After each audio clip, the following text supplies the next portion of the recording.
Guarantee ನೋಡಿ. October ನಾನು ಹೇಳಿದ್ದೀನಿ, ನಾನು ಜ್ಯೋತಿಷ್ಯ ಅಂತ ಹೇಳಿದ್ದಾರೆ. ನಾನು ಜ್ಯೋತಿಷ್ಯ ನಾನೇನು ಕೇಳಕ್ಕೆ ಹೋಗಲ್ಲ.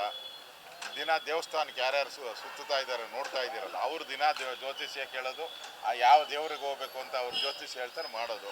ಆದರೆ ನಾನು ಸೈಂಟಿಫಿಕ್ ಆಗಿ ಒಪ್ಪಂದ ಆಗಿರೋದು 100ಕ್ಕೆ 1000% ನಿಜ. ಅಕ್ಟೋಬರಲ್ಲಿ ಬದಲಾವಣೆ ಆಗಬೇಕು.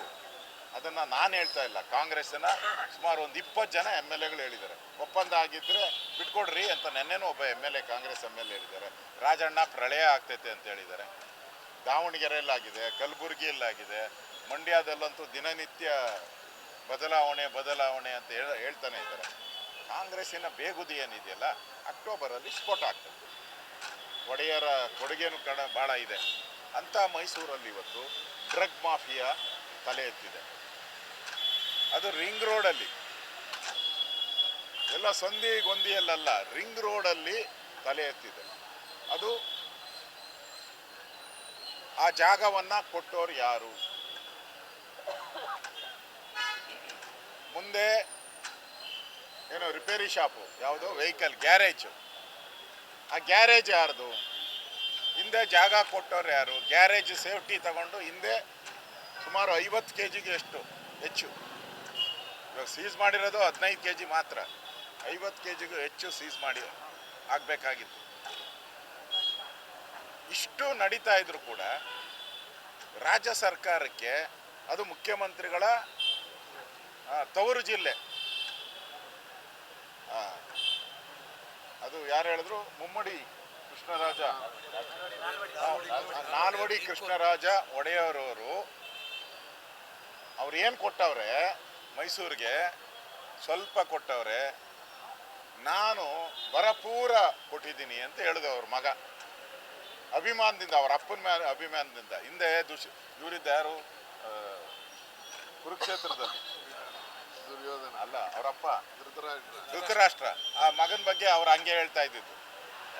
ಅವ್ರ ಮಗನ ಬಗ್ಗೆ, ನನ್ನ ಮಗ ಒಳ್ಳೇನು, ಭಾಳ ದುರ್ಯೋಧನ ಒಳ್ಳೇನು, ಅವನೇ ರಾಜ ಆಗಬೇಕು ಅಂತ ಹಂಗೆ ಹೇಳ್ತಾ ಇದ್ದೆ. ಈಗ ದುರ್ಯೋಧನ, ಧೃತರಾಷ್ಟ್ರ. ಹಾಗೆ ಇವ್ರ ಪ್ರೀತಿಯಿಂದ ಅವ್ರ ತಂದೆ ಬಗ್ಗೆ ಮಾತಾಡಿದ್ದಾರೆ. ಕೊಡುಗೆಯನ್ನು ಕೊಟ್ಟಿದ್ದೀನಿ. ಏನು ಕೊಡುಗೆ? ಮೈಸೂರಲ್ಲಿ ಡ್ರಗ್ ಮಾಫಿಯಾದ ಕೊಡುಗೆ. ಗುಲ್ಬರ್ಗಾದಲ್ಲಿ ಡ್ರಗ್ ಮಾಫಿಯಾ ನಡೀತಾ ಇದೆ ಅಂತೇಳಿ ಮಹಾರಾಷ್ಟ್ರದ ಪೊಲೀಸರು ಅವನ್ನ ಸೀಸ್ ಮಾಡ್ತಾರೆ. ಅದೇ ಮಹಾರಾಷ್ಟ್ರದ ಪೊಲೀಸರು ಮೈಸೂರಲ್ಲಿ ಬಂದು ಇಲ್ಲಿ ಮ್ಯಾನುಫ್ಯಾಕ್ಚರೇ ಆಗ್ತಾ ಇದೆ ಅಂತ ಇಲ್ಲಿಗೆ ಬರ್ತಾ ಇದ್ದಾರೆ. ನಮ್ಮ ಸರ್ಕಾರ ಏನು ಕತ್ತೆ ಕಾಯ್ತಾ ಇದೆಯಾ? ನಮ್ಮ ಸರ್ಕಾರ ಕತ್ತೆ ಕಾಯ್ತಾ ಇದೆಯಾ? ಮಹಾರಾಷ್ಟ್ರದವ್ರು ಬಂದು ಗುಲ್ಬರ್ಗಾದಲ್ಲೂ ಅವರೇ ಸೀಸು, ಮೈಸೂರಲ್ಲೂ ಅವರೇ ಸೀಸು. ಖರ್ಗೆ ಅವರ ಕುಟುಂಬಕ್ಕೆ ಆಪ್ತ, ಅವನ ಅಧ್ಯಕ್ಷ ಏನೋ ಆಗವನು. ಇಷ್ಟೆಲ್ಲ ಆಗ್ತಾ ಇದ್ರು ಗೃಹ ಇಲಾಖೆ ಬದುಕಿದೆಯಾ ಸತ್ತಿದೆಯಾ? ಎರಡು ಮಹಾರಾಷ್ಟ್ರದ ಪೊಲೀಸರೇ ಬಂಧಿಸಿರೋದಲ್ಲ. ಅದರಲ್ಲಿ ಖರ್ಗೆ ಅವ್ರು ಏನಾನ ಕೂತ್ಕೊಳಕ್ಕೆ ಆತತನೋ ಅಂದ್ರೆ ಟ್ರೈ ಮಾಡ್ತಾವ್ರು. ಅವರು ನೆನ್ನೆ ಹೇಳಿದಾರಲ್ಲ, ಪಾಪ ನಾನು ಮುಖ್ಯಮಂತ್ರಿ ಆಗಬೇಕಾ, ಕಷ್ಟ ಬಿದ್ದವನು ನಾನು, ದುಡ್ದವನು ನಾನು. SM ಕೃಷ್ಣ ಅವರು ಮುಖ್ಯಮಂತ್ರಿ ಅವ್ರದ್ದು. ಪಾಪ ಸತ್ತ ಮೇಲೆ SM ಕೃಷ್ಣ ಅವ್ರ ಹೆಸರು ಹೇಳ್ತಾರೆ ಯಾರನ್ನ? ಬದುಕಿದ್ದಾಗ ಹೇಳ್ಬೇಕಾಯ್ತು. ಅವ್ರು ರಿಯಾಕ್ಟ್ ಮಾಡ್ತಾ ಇದ್ರು ಬದುಕಿದ್ದಾಗ ಹೇಳಿದ್ರು.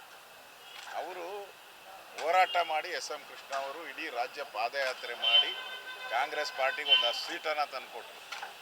ಅವ್ರಿಲ್ಲ ಅಂದರೆ ಸರ್ಕಾರ ಅದೇ ಬರ್ತಾನೆ ಇರಲಿಲ್ಲ.